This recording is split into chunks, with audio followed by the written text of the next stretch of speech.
Сәлеметсіздер ме, құрметті көрермендер және оқушылар. Бүгінгі сіздермен өтетін тақырыбымыз бизнес және кәсіпкерлікті ұйымдастыру негіздері.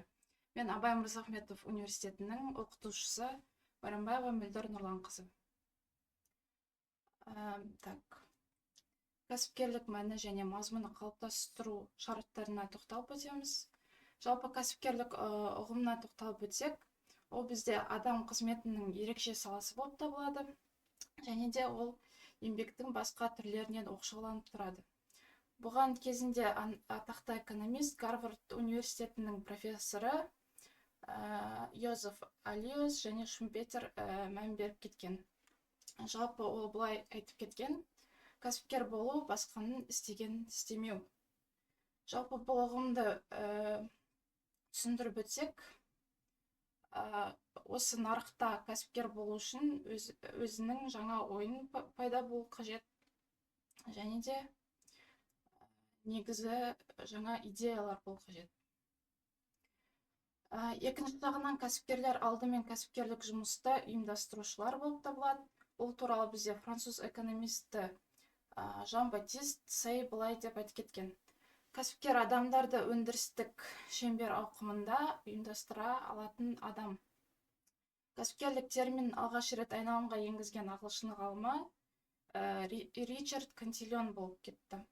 Бұл ағымға оған нарықтық тәуекелділік жағдайында табыс алу мақсатымен өндірісті ұйымдастырудағы адам белсенділігін жатқызады. Жалпы осы экономикалық әдебиеттерде бизнес ұғымдарын балама түрінде қарастыру жиі кездестіріледі. Бизнес пен кәсіпкерлік жақын ұғымдар болғанымен, оларды бір-бірімен баламалап, теңестіріп қарауға болмайды.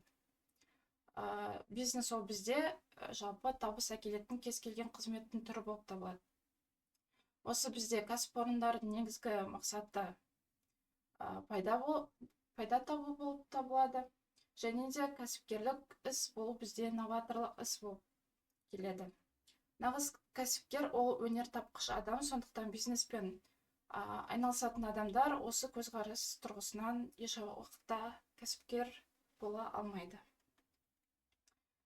Экономикалық ғылымда кәсіпкерлік қабілеттілік деген ұғымда бар. Кәсіпкерлік қабілеттілік дегеніміз ол адамның бизнесте жаңалықты аша білу қабілеттілігі, бірақ бизнеске қатысатындардың барлығын қолынан бұл келе бермейді. Жалпы кәсіпкерлік қабілеттілік ол бізде өндіріс факторларының ішіне кіреді. Экономикалық теориядан айтып кетсек, жер, кәсіпкерлік қабілеттілік, капитал деген сияқты осы өндіріс факторларының ішіне кіреді. Яғни айтқанымыздай, кәсіпкерлік дегеніміз ол адамдар мен олар құрған бірлестіктердің белсенді дербес шаруашылық қызметі болып табылады. Кәсіпкерлік ұйымдық құқықтық нысандарына тоқталып өтсек, жалпы шаруашылық жүргізуші субъектілер бұл экономикалық агенттер, экономикалық бірлестіктер және олардың атынан активтерге қожалық ете алады. Міндеттемелер қабылдай алады, талаптар қоя алады. Басқа да бірлестіктермен, экономикалық қызметпен операцияларды жүзеге асыра алады. Жалпы біз осы экономикалық субъектілерге тоқталып кетсек, ол бізде фирма, үй шаруашылықтары,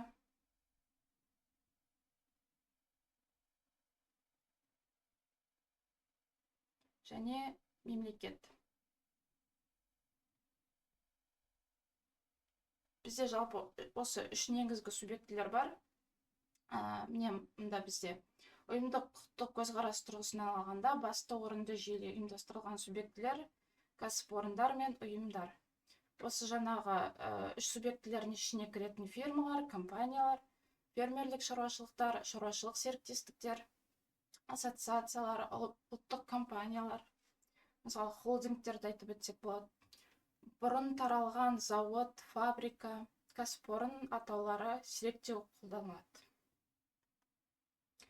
Келесі бізде шаруашылық жүргізуші субъектілердің едәуір бөлігі ол бізде қоғам тіршілігін қамтамасыз ету көзі, материалдық қоғамдық өнім жасалатын материалдық өндіріс сферасындағы айналысатындықтан бұл буынның қаржысы қаржылардың негізгі және бастапқы бөлігі болып табылады. Осы шаруашылық жүргізуші субъектілердің қаржысы қаржы жүйенің аса маңызды буыны ретінде қоғам экономикасының іргетасын қалыптастырады. Жалпы осы шаруашылық жүргізуші субъектілердің қаржысының шеңберінде бізде материалдық, еңбек және қаржылық ресурстардың көпшілік бөлігі шоғырландырылады және ұдайы өндірістің үдерісін қамтамасыз етеді. Келесі бізде қызметтің материалдық сферасының шаруашылық жүргізуші субъектілері бүкіл қоғамның негізі болып табылады. Осы бізде шаруашылық жүргізуші субъектілердің, мысалы, мемлекет, фермалар осы қоғамдық қажеттіліктерді қамтамасыз етумен айналысады. Бұл жалпы сферада жасалған өнімдердің бір бөлігі ішінде тұтынылады, басқа бөлігі бізде түпкілікті, соның ішінде өндірістік емес сфераға да бағытталады. Ол бізде қызметтер көрсету сферасы, қызметтің нәтижелері, қызметтердің санын қабылдайды. Қызметтерді жасау үдерісі әдеттегідей олардың тұтыну үдерісімен тоқтай аласады. Яғни оларды қордалауға, сақтауға жатпайды. Бұнда бізде жалпы кәсіпкерліктердің нысандары көрсетілген. Бізде біріншіден ол қызметтің сфералары бойынша материалдық және материалдық емес сфералар болып бөлінеді. Материалдық сфералар кәдімгідей өнім шығару мен өндіріс кәсіпорындарын айтуға болады. Ал материалдық қызметтер сферасына, мысалы, денсаулық сақтау, мысалы, күнделікті біз жүретін автобус, барлығы бізде қызметтер сферасына жатады. Өндірістің түрлері бойынша бізде тауарлар, жұмыстар және де екіншісі ол қызметтер болып бөлінеді. Бұл жаңағы үстінде айтып кеткен өндірістің түрлері бойынша болып бөлінеді. Қызметтің сипаты бойынша бізде коммерциялық және коммерциялық емес болып бөлінеді. Коммерциялық ұйымдарда бізде ең басты мақсаты ол пайда табу болып табылады. Коммерциялық емес ұйымдарда пайда табу оның негізгі мақсатына кірмейді. Ол бізде жалпы қоғамның мүддесін қарастыру үшін жүргізілетін қызмет болып табылады. Меншіктің нысандары бойынша бізде мемлекеттік меншік, жеке меншік, қоғамдық ұйымдардың меншігі және шетелдік субъектілердің меншігі болып бөлінеді. Мемлекеттік меншік дегенді біз түсінеміз жалпы. Мысалы, мектеп, жалпы ауруханалар, олар бізде мемлекеттің меншігіне жатады. Ал жеке меншік, ол бізде, мысалы, өзіміздің жеке кәсіпкерліктеріміз болуы мүмкін. Жалпы, мысалы, машина сияқты нысандар, ол бізде жеке меншікке жатады. Қоғамдық ұйымдардың меншігі және де шетелдің субъектілерінің меншігі араласқа тоқталып өтсек, ол бізде жаңағы мемлекеттік және жеке меншіктің аралас болып келуі. Белгілі бір бөлігі мемлекеттің меншігінде болады, және де белгілі бір бөлігі жеке меншікте болып табылады. Ұйымдық құқықтық түрлері бойынша бізде осылай болып бөлінеді. Шаруашылық серіктестіктері, мемлекеттік бойынша бізде шаруашылық жүргізуші құқығындағы, жедел басқару құқығындағы болып бөлінеді, және кооперативтік қызмет түрі, қоғамдық ұйымдар және де материалдық емес сфераның ұйымдық мекемелері. Шаруашылық серіктестіктері бойынша бізде біріншіден толық серіктестік. Келесі жауапкершілігі шектеулі серіктестіктер, акционерлік қоғамдар, қосымша жауапкершілігі бар серіктестіктер және де сенім серіктестіктері болып бөлінеді. Әртүрлі осы серіктестіктер өзінің заң бойынша белгіленген ережелер бойынша өзінің жұмысын жүргізеді. Мемлекеттік бойынша бізде басты, еншілес және қазыналық болып бөлінеді. Кооперативтік бізде өндірістік, тұтыну болып бөлінеді. Қоғамдық ұйымдар бойынша қоғамдық бірлестіктер, қоғамдық ұйымдардың кәсіпорындары және қоғамдық қорлар болып бөлінеді. Және де соңғы материалдық емес сфераның ұйымдарына бізде мемлекеттік және коммерциялық болып бөлінеді. Кәсіпкерлік қызметтегі тәуекелдерге тоқталып өтсек, бізде жалпы біріншіден кәсіпорын ашқан кезде біздің ойымызға біздің кәсіпорнымызда қандай тәуекелдер болатыны есімізге түсу қажет. Жалпы кәсіпкерлік қызмет тәуекелсіз мүлдем жүзеге асырылмайды. Осы кәсіпкерлік қызметті жүзеге асыру кезінде тәуекелге барады және де әртүрлі басқару шешімдерінің салдары үшін жауап береді. Тәуекел ұғымына тоқталып өтсек, ол бізде жоспарланған табыс көлемінде белгілі бір бөлігін ала алмау, зияндар мен жоғалтулардың туындау ықтималдылығы болып табылады.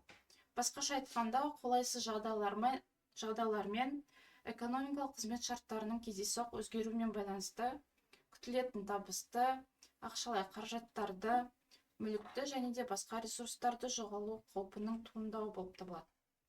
Ал кәсіпкерлік тәуекелге тоқталып өтсек, ол белгіленген іс-шаралар іске аспаған жағдайда басқару шешімдерін қабылдау кезінде белгілі бір зиян шегу ықтималдылығын айтамыз. Тәуекел түсінігінде мынандай элементтерді бөліп көрсетуге болады. Анықталған мақсаттардан ауытқу мүмкіндігі, қалаған нәтижелерге жету ықтималдылығы, алға қойылған мақсатқа жетуде сенімділіктің болмауы, және де айқынсыздық жағдайында таңдалған белгілі бір, мысалы, баламаларды, альтернативті таңдауларды жүзеге асырумен байланысты материалдық және де басқа да жоғалтулардың туындау мүмкіндігін айтамыз. Осы жаңағы айтып кеткен айқынсыздық жағдайының туындау себептерін 3 топқа бөліп қарастыруға болады. Біріншіден, бізде бұл білместік. Бұл бізде сыртқы кәсіпкерлік орта туралы білімдердің жеткіліксіздігі болып табылады. Мысалы, біз кәсіпорын ашқан кезде жаңағы айтып кеткенде кәсіпкерлік қабілеттілігіміз болу керек, біліктілігіміз болу керек. Нарыққа шығу кезінде міндетті түрде белгілі бір біліміміз болу керек. Кездейсоқтық ұғымы болашақтағы оқиғаны болжаудың өте күрделі екендігімен байланысты анықталады. Біз өзіміздің алда не күтіп тұрған білмейміз, жоспарлап отыру қажет, бірақ белгілі бір жағдайлар кездейсоқ болып қалуы мүмкін. Форс-мажор жағдайлар болып қалуы мүмкін. Қарсы әрекеттеп, сол немесе өзге де оқиғалардың кәсіпкерлік қызметтің тиімділігін қиындатқан кездегі жағдайды айтамыз. Келесі бізде кәсіпкерлік қызметтегі тәуекел факторлардың түрлеріне тоқталып өтсек, біріншіден бізде тәуекелдің сыртқы факторлары, ол бізде жалпы кәсіпорнымызға сырттан келетін әсер ететін факторларды айтып өтуге болады. Келесі, ол ішкі факторлар, кәсіпорынның ішінде қандай да бір белгілі бір, мысалы, жұмысшылардың біліктілігін айтып өтуге болады. Мұндағы ұйымдастырушылық факторлар айтып өтуге болады. Онда бізде ұйымдастыру деңгейінде шешім қабылдау және іске асырудағы қателіктерді айтамыз. Ал сыртқы факторлардың ішінде бізде мемлекет деңгейіндегі тәуекел факторлары. Жалпы саяси факторлар, ол бізде өте үлкен әсер ететін факторға жатады. Мысалы, белгілі бір елдегі қалыптасқан саяси жағдай біздің мемлекетімізге, кәсіпорнымызға үлкен әсер етеді. Мемлекетімізге әсер етсе, біздің кәсіпорнымызға өте үлкен зиян алып келеді. Келесі бізде ол шаруашылық қызметтегі іске асырудың мүмкіндік еместігі. шетелдік мемлекеттермен экономикалық қарым-қатынасқа тыйым салу, заңнамалар мен нормативтік актілердің өзгеруі, мемлекеттік басқару органдарының күтпеген іс-әрекеттері, мысалы белгілі бір реформалардың алдын ала айтылмауы болуы мүмкін, салық заңнамалардың жетілмеуі бізде саяси факторларға жатады.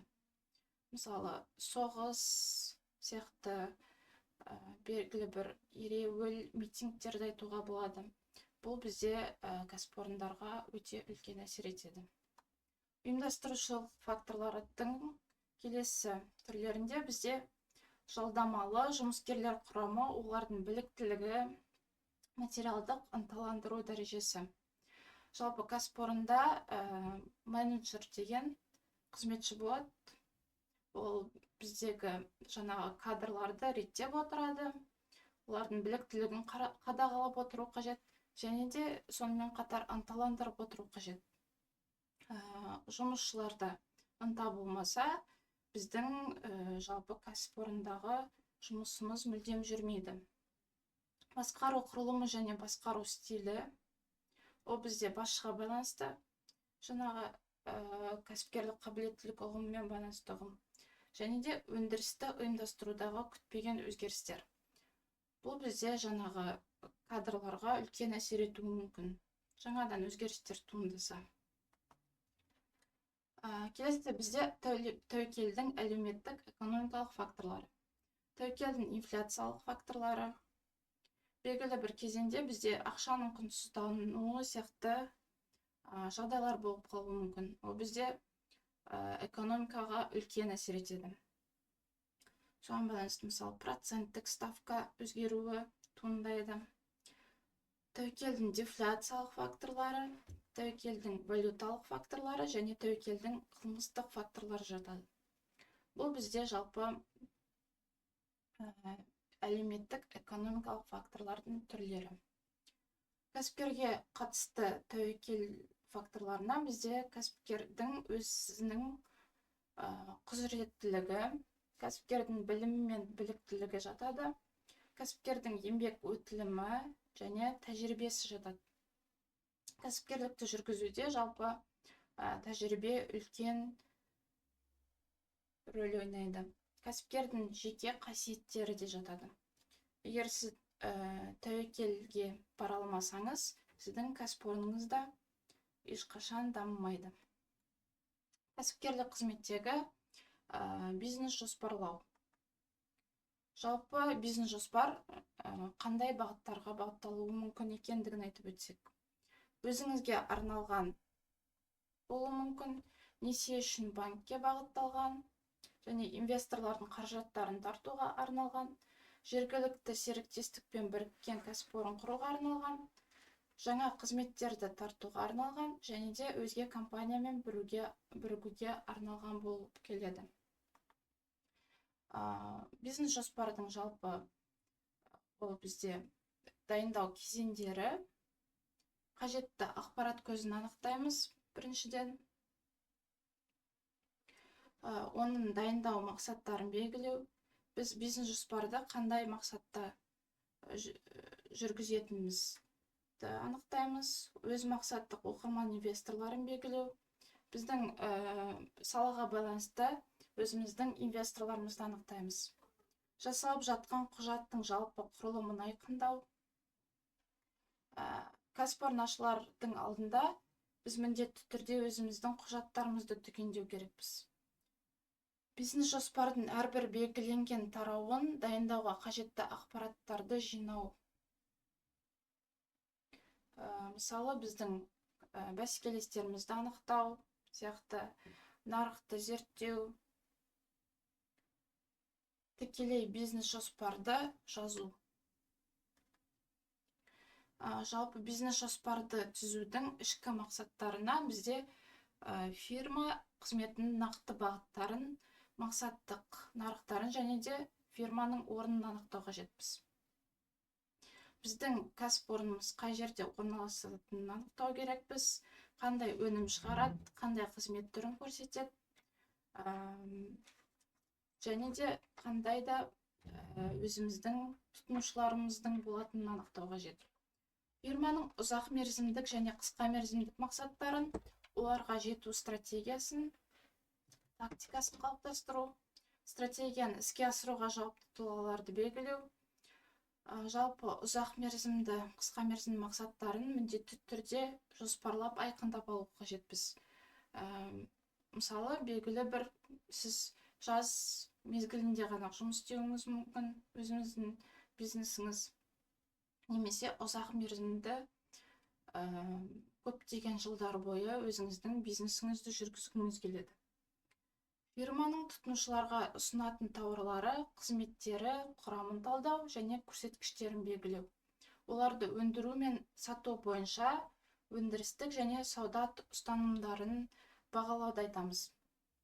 Фирмада бар кадрлардың, олардың уәждемесі, шарттарын, алға қойылған мақсаттарға жету үшін қойылатын талаптарға сәйкестігін анықтау. Фирманың нарықты зерттеу, жарнама, сатылымдарын ынталандыру, баға қою, жалпы маркетингін анықтап алу қажетпіз. Біз мысалы маркетингімізді қалай жүргізсек, кәсіпорынымыз сол бағытта дамиды. Біз өзіміздің маркетингімізді жүргізбесек, тұтынушыларымыз және де сұраныс аз болуы мүмкін. Фирманың қаржылық жағдайын және де қолда бар қаржылық материалдық қорлардың алға қойылған мақсаттарға жету мүмкіндіктеріне сәйкестігін бағалау. Жалпы мысалы біз инвестиция тартсақ, немесе жалпы қаржылық жағдайына байланысты белгілі бір пайданы алға қойғанда, соған байланысты факт бойынша сәйкестігін анықтау қажет. Және де келесі бизнес жоспардың іс жүзінде орындалуын, кедергі келтіруі мүмкін қиындықтарды, су асты тастарын алдын ала ескеру қажет. Жалпы тәуекелдерін анықтау қажет. Мысалы, қандай жағдайда бізде ішкі тәуекелдер болуы мүмкіндігін, және де қандай жағдайларда сыртқы тәуекелдердің алып келуін анықтау қажет. Тәуекелдерді барынша төмендету жолдарын анықтауды қажет. Жалпы бизнес жоспар осындай құрамдас бөліктерден тұрады. Біріншіден, негізгі бет. Біздің жалпы бизнес жоспарды атауын, қай жерде орналасатынын, жалпы мәлімет көрсетілуі қажет.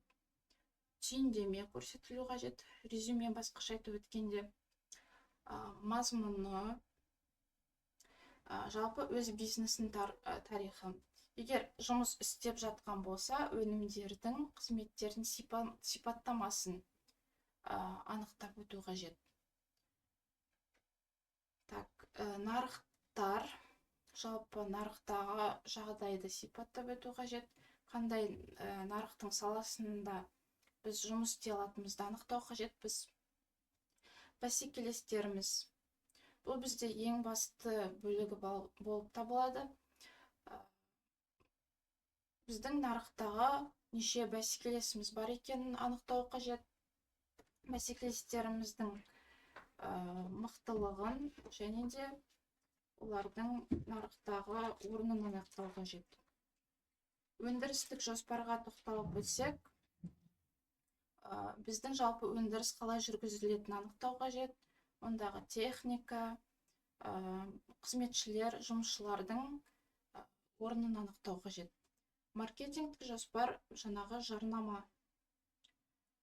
Жалпы кәсіпорынның жарнамасының жүргізілуін анықтау қажет. Ұйымдастырушылық жоспарларда кәсіпорындағы жұмысшылардың жоспары көрсетіліп кетеді. Онда, мысалы, бізде қанша жұмысшы істеу қажет біздің бизнесімізді жүргізу үшін, қанша жұмысшы өндірісте болу қажет, қанша басқарушы болуын анықтау осы ұйымдастырушылық жоспарда көрсетіледі. Келесі бізде қаржылық жоспар және тәуекелді бағалау. Қаржылық жоспарда біздегі жалпы барлық жұмысшыларға кететін жалақы, сомалар көрсетіледі.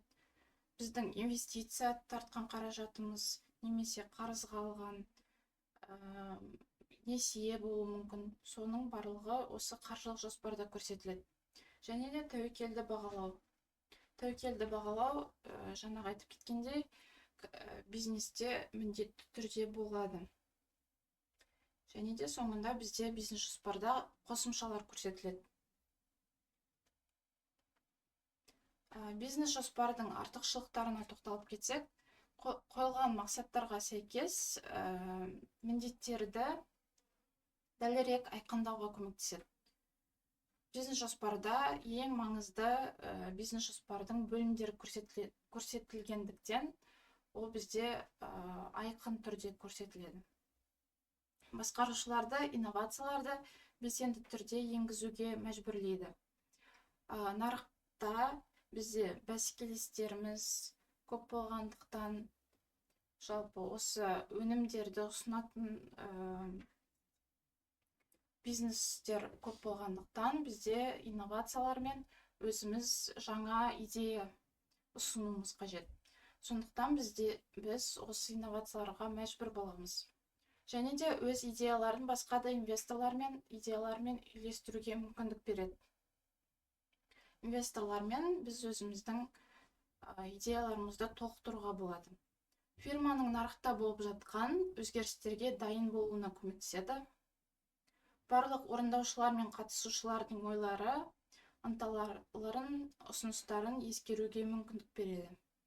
Қойылған мақсаттарға қол жеткізу бойынша барлық деңгейдегі басқарушылардың міндеттері және де жауапкершіліктерін анықтайды. Берілген бизнес жобаның жүзеге асырылуын бақылау үшін және де қажетті көрсеткіштерді бекітеді.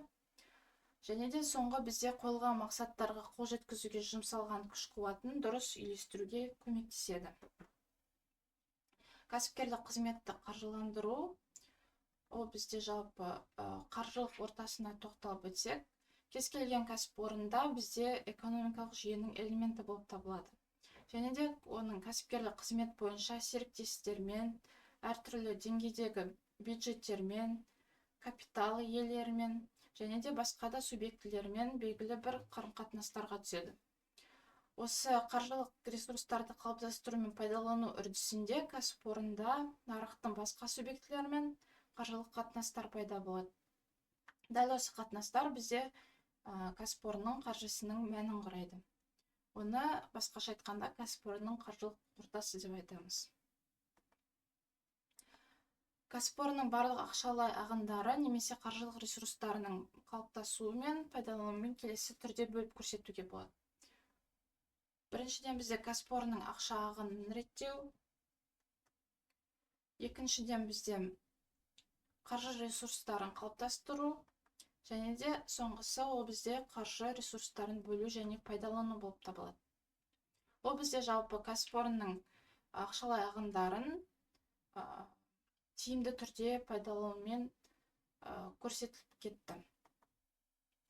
Кәсіпорынның кәсіпкерлік ұйымдарды қаржыландыру бізде ол жай және ұлғаймалы ұдайы өндірісті қаржылық қамтамасыз ету шарттары және қағидаларының нысандары мен әдістерінің жиынтығы болып табылады. Жалпы қаржыландыру деп бізде қаражаттардың қалыптастыру үрдісін немесе кең мағынада барлық түрлерінің үрдісін айтады капиталдың қалыптасу. Қаржыландыру түсінігі инвестициялау түсінігімен тығыз байланысты болып табылады. Қаржылық ресурстарды қалыптастыру мен пайдалану үрдісінде кәсіпорында нарықтың басқа субъектілерімен қаржылық қатынастар пайда болады және дәл осы қатынастар кәсіпорынның қаржысының мәнін құрайды. Жаңағы алдыңғы айтып кеткен бизнес жоспарға байланыстырып кетсек, осы инвестиция, инвестор, қаржыландыру ұғымдарымен өте тығыз байланысты болып табылады. Инвесторлардың біздің бизнесімізді бағалауына байланысты біз өзімізге қаржылық ресурстарды тарта аламыз. Осы бізде қаржылық ресурстарды жоспарлау қағидаларына бізде жүйелік жоспарлау қағидасы жатады. Жеке бөлімшелердің жоспарларын жоспарларын қадағалау қағидасы, қатысушылық қағидасы, үздіксіздік қағидасы, икемділік қағидасы және де нақтылық қағидасы жатады. Жалпы біздің кәсіпорнымыздағы қаржылардың жүйелік әртүрлі салаларға байланысты біз жоспарлап өтуіміз қажет. Қандай да бір белгілі бір бөлімдерге осыншама сомада бөліп қарастыруымыз қажет. Жеке бөлімшелердің жоспарларын қадағалау бойынша қатысушылық және үздіксіздік қағидалары бойынша бізде жоспарлау бізде үздіксіз жүріп өту қажет.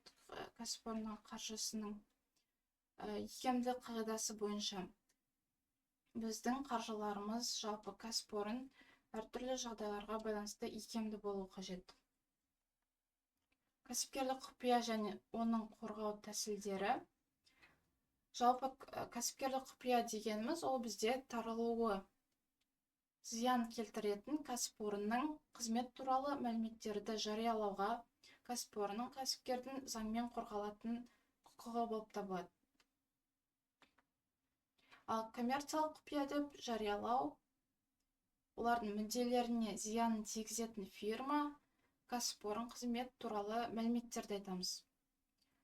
Коммерциялық құпия заңды негізде еркін қол жеткізуге адамдардың шектеулі тобы ие болатын жариялануы, алынуы, пайдалану және оның мүдделеріне залалар келтіру мүмкін ақпарат болып табылады. Коммерциялық құпияны құрайтын ақпарат осындай белгілі бір талаптарға жауап беру қажет.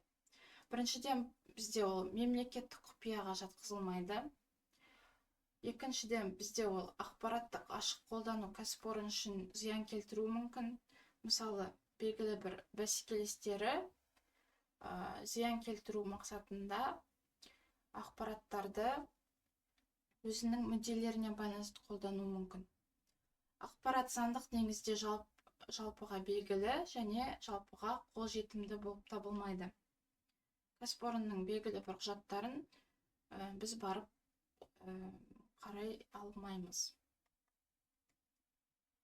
Коммерциялық құпия болып табылатын мәліметтерді кәсіпорынның қызмет сферасы және сипатынан байланысты келесі топтарға бөлуге болады. Қаржылық қызмет туралы мәліметтер. Екіншіден, бізде нарық туралы ақпарат және де өндіріс, жұмыс орындау, қызмет көрсету туралы мәліметтері. Жалпы бізде қаржылық қызмет туралы мәліметтер ең маңызды ақпараттарымыз болып табылады. Біздің қарыздарымыз көрсетілуі мүмкін, қандай да бір бағыттарда қаржыларымыздың қолданылуы, оның қайда жұмсалатыны көрсетіледі. Нарық туралы ақпарат бойынша жаңағы айтып кеткен бәсекелестердің жалпы жағдайлары көрсетіледі. Осы бәсекелестеріміздің бізден қандай артықшылығы бар туралы ақпараттар. Жалпы өндіріс және жұмыс орындау, қызмет көрсету туралы мәліметтерде біздің өндірісіміздің белгілі бір бәсекелестерімізден артықшылықтары болса, ол бізде негізден құпияға жатады, коммерциялық құпияға. Қызмет көрсету туралы мәліметтеріміз жатқызылады. Ғылыми әзірлемелер туралы мәліметтер, материалдық техникалық қамтамасыз ету жүйесі туралы мәліметтер, кәсіпорынның персоналды туралы мәліметтері және де кәсіпорында басқару қағидалары туралы мәліметтер көрсетіледі.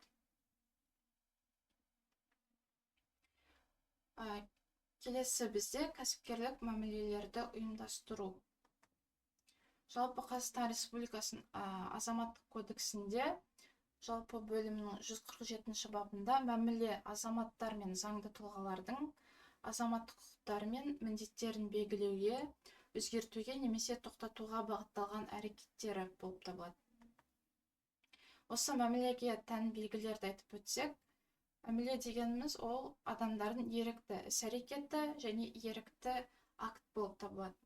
Сізді ешбір тұлға мәжбүрлеп мәміле құрғызуға оның құқығы жоқ. Мәміле дегеніміз заңмен мақұлданған заңды әрекет болып табылады. Келесі бізде азаматтық құқықтық қатынастарды жасауға, өзгертуге, тоқтатуға бағытталған әрекет болып табылады. Және де мәмілені жасау нәтижесінде пайда болатын құқықтық салдарлар азаматтық заңнамамен анықталатындықтан мәміле азаматтық қатынастарды туындатады. Мысалы, кәсіпорындардың арасында жалпы міне осында бізде мәміле жасаушы субъектілер көрсетілген. Ол бізде азаматтар, заңды тұлғалар және де әкімшілік аумақтық бөліністер болып табылады. Жалпы осы жағдайларда бізде мәміле жазбаша түрде жасалуы тиіс. Кәсіпкерлік қызмет үрдісіндегі жүзеге асырылатын мәмілелер 100 айлық есептік көрсеткіштен жоғары сомаға жасалатын мәмілелер. Заңдарда немесе тараптардың келісімде көзделген өзге де реттерде бізде жазбаша түрде көрсетілуі тиіс.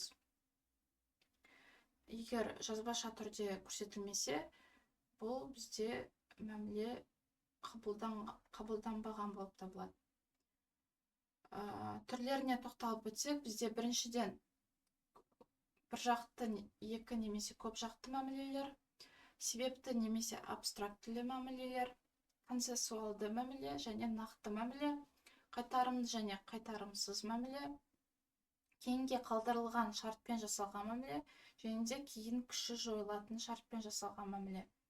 Ішкі, халықаралық және биржалық мәмілелер болып бөлінеді.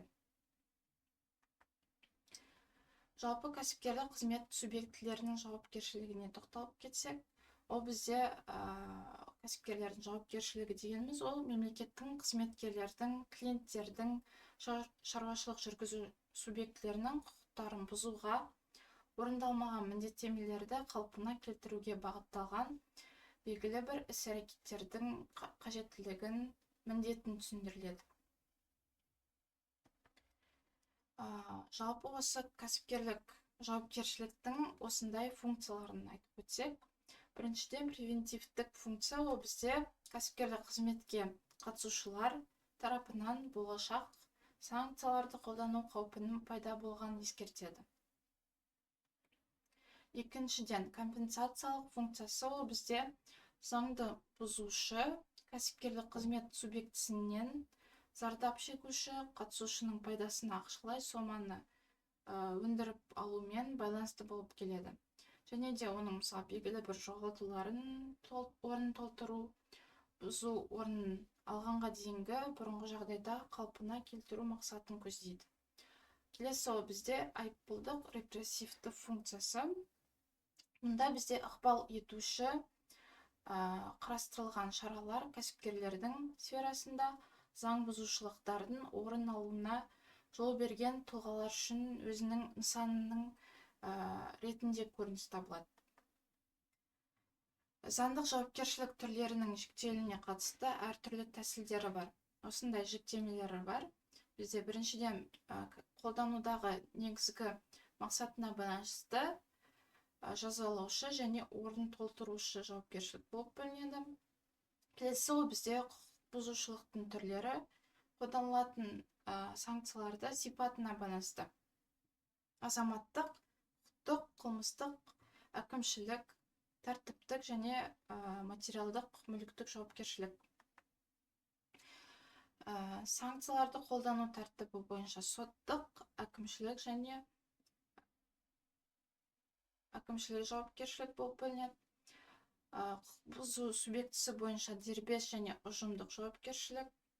Жауапкершіліктің туындау және оның іске асыру тәсілі бойынша құқық бұзу фактісі салдарынан заңнан тікелей туындайтын жауапкершілікті айтамыз. Жалпы Қазақстан Республикасының жеке кәсіпкерлік туралы заңында Жауапкершіліктің негізгі екі түрі қарастырылған. Біріншіден, бізде мемлекеттің бақылауды және лицензиялауды жүзеге асыру кезінде мемлекеттік органдар және де лауазымды адамдардың жауапкершілігі болып бөлінеді. Жалпы мемлекеттік органдарға байланысты. Және де екіншіден, бізде жеке кәсіпкерлік субъектілерінің жауапкершілігі. Оның ішінде бізде дара кәсіпкерлер, жеке кәсіпкерліктер етіп кетеміз. Жеке кәсіпкерлік субъектілері келесілер үшін жауапкершілікте болады. Қазақстан Республикасының заңнамасын бұзғаны үшін. Екіншіден, бізде Қазақстан Республикасының белгілі бір жазықсыз бәсеке, демпингке қарсы шаралар туралы заңнамасын бұзғаны үшін. Кәсіпорындар үшін, кәсіпкерліктер үшін бізде белгілі бір заңнама бар. Оны міндетті түрде біз орындап отыруымыз қажет. Қазақстан Республикасының тауарлар импорты кезінде ішкі рынокты қорғау шаралары туралы заңнамасын бұзғаны үшін. Бұл бізде жалпы сыртқа шығару кезінде белгілі бір шараларды бұзғаны үшін жауапкершілікте боламыз. Бұл жеке кәсіпкерлік үшін жалпы ережелер. Келесі бізде кәсіпорынның және де өнімнің бәсекеге қабілеттілігі. Өнімнің бәсекеге қабілеттілігі ол бізде бәсекелес тауарлардың нақтылығы, қажеттілікке сәйкестік дәрежесі бойынша және де қанағаттандыру шығындары бойынша айырмашылығын бейнелейтін тауардың сипаттамасы. Осы өнімнің бәсекеге қабілеттілігін осындай элементтерін айтып өтеміз. Сапа, баға және де қызмет көрсетуіне байланысты. Осы үш элементіне байланысты біз өнімнің бәсекеге қабілеттілігін анықтаймыз. Кәсіпорынның бәсекеге қабілеттілігін қамтамасыз ету жолдарында бізде өнімдік көшбасшылық. Жалпы тауарларды жетілдіріп отыру қажет. Біз жаңа да инновацияларға байланысты қазіргі бізде цифрландыру кезеңі заманы болғандықтан, соған байланысты біз өзіміздің тауарларымызды жетілдіріп отыруымыз қажет.